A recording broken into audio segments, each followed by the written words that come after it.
Good evening, everyone. Thank you for joining us tonight. Club Oasis, the scene of that deadly shooting in Clay County over the weekend, is closed. Today, the Clay County Board of Supervisors heard from the owner.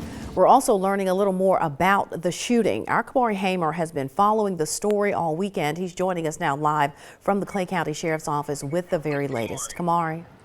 Well, Andrea, the owner of Club Oasis declined an on-camera interview What's today, all this saying he wanted movement? more information about the deadly shooting. However, this is not stopping county leaders from keeping the club locked up. Elmer Harris stood before the Clay County Board of Supervisors on Monday morning, giving remorse for the death of 20-year-old Talise Chandler. He also says there were 14 security guards at Club Oasis the night of the shooting. We want to know how it is that these weapons got into premises with as much security. And we know things can happen, true enough. But it would just, it gives you a sense of comfort knowing that this much security is available, and yet it still happens. The night spot is closed by emergency order of Sheriff Eddie Scott.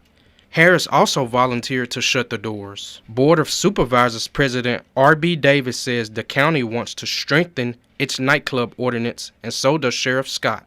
Well, right now we discussed with the Board of Supervisors the situation that's happened and some of the issues that we're facing in there. Right now they are looking at legal options as far as dealing with this particular club. The owner did stand up this morning and address the Board of Supervisors and said that he is voluntarily going to close the club, which as of right now I have it closed and will continue to have it closed because it is a crime scene, and until we finish our investigation, no one's allowed back on that property.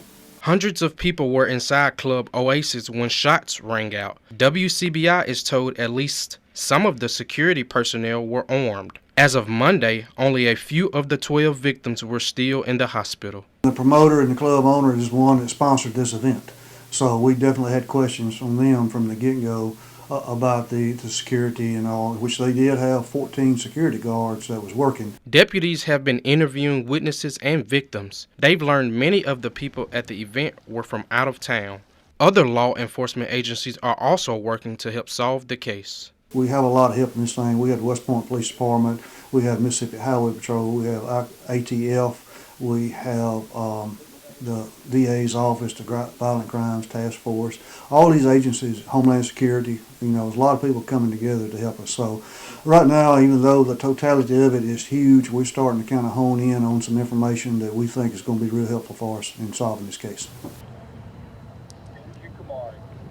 Now, Scott does believe that this situation could have been worse, and as the investigation continues, he wants to know why someone would shoot into a large crowd nightclub. For now, telling your story live in Clay County, Kamari Hamer, WCBI News.